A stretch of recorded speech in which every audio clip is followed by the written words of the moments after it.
আজকে আমি কথা বলবো যে আজওয়া খেজুর এর ইতিহাস, ফজিলত এবং হাদিসের আলোকের মর্যাদা সম্পর্কে। একদিন মহান সাহাবী সালমান ফারসি রাদিয়াল্লাহু তাআলা আনহু রাসূলুল্লাহ সাল্লাল্লাহু আলাইহি সাল্লামের কাছে এসে বললেন যে আমার সাহায্যের প্রয়োজন। কেন সাহায্যের প্রয়োজন? কারণ তিনি ছিলেন একজন ইহুদির দাস। তো তার থেকে দাস মুক্তি হওয়ার জন্য মালিক তাকে দুইটি শর্ত দিয়েছিল। এক নম্বর হচ্ছে 40 আউন্স স্বর্ণ, নাম্বার 2 300 খেজুর গাছ রোপণ করে তাতে ফল ধরাতে হবে। মালিক ভেবেছিল যে এটা তার দ্বারাই কিন্তু কখনোই সম্ভব নয়।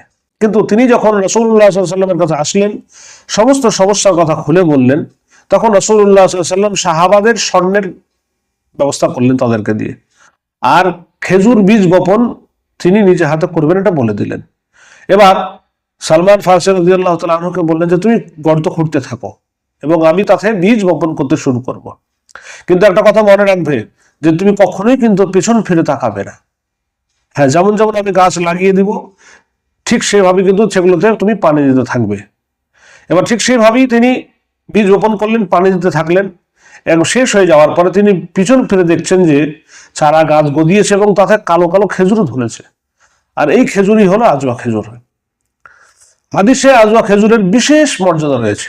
সেই হাদিসের বর্ণনায় যে রাসূলুল্লাহ সাল্লাল্লাহু আলাইহি ওয়াসাল্লাম বলেছেন, যে ব্যক্তি সকালে 7টি আজওয়া খেজুর খাবে সেদিন কোনো বিষ বা জাদু তার কোনো ক্ষতি করতে পারবে না। সহিহ বুখারী। আরো একটা জায়গায় বর্ণনা এসেছে যে আজওয়া হচ্ছে জান্নাতের খেজুর এবং এতে বিষের প্রতিষেধক রয়েছে। আরো একটি জায়গায় আয়েশা রাদিয়াল্লাহু তাআলা আনহা বর্ণনা করেন যে আল আলিয়ার আজওয়া খেজুর জাদু ও বিষের প্রতিকার।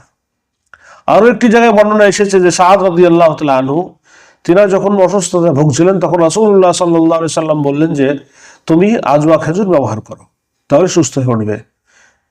এইগুলো আমাদেরকে শেখায় যে আজওয়া শুধু খাদ্য নয়, বরং একটা সুন্নতের অংশ এবং রোগের প্রতিকারও বটে। সবচেয়ে বড় কথা কি জানেন? একজন সাহাবীর মুক্তির জন্য রাসূলুল্লাহ সাল্লাল্লাহু আলাইহি সাল্লাম নিজ হাতে গাছ লাগিয়েছিলেন। এটি শুধু খেজুর নয়, এটি ভালোবাসার স্মৃতি, এটি বরকতের প্রতীক, এটি নববী সুন্নাহ। তাই আমরা যদি নিয়ত করি যে সুন্নাহ অনুসরণের জন্য বা শিফার জন্য, রোগের উপকারের জন্য ব্যবহার করি, তাহলে অবশ্যই কিন্তু বরকত আসবে, অবশ্যই এতে আমাদের জন্য কল্যাণ রয়েছে। তাই বন্ধুরা, যদি আপনাকে এই ভিডিওটি ভালো লেগে থাকে তাহলে অবশ্যই আমার এই চ্যানেলটি সাবস্ক্রাইব করুন এবং একটি লাইক করুন এবং শেয়ার করুন। আবার দেখা হবে আরো একটি তথ্যমূলক ভিডিও নিয়ে। ধন্যবাদ।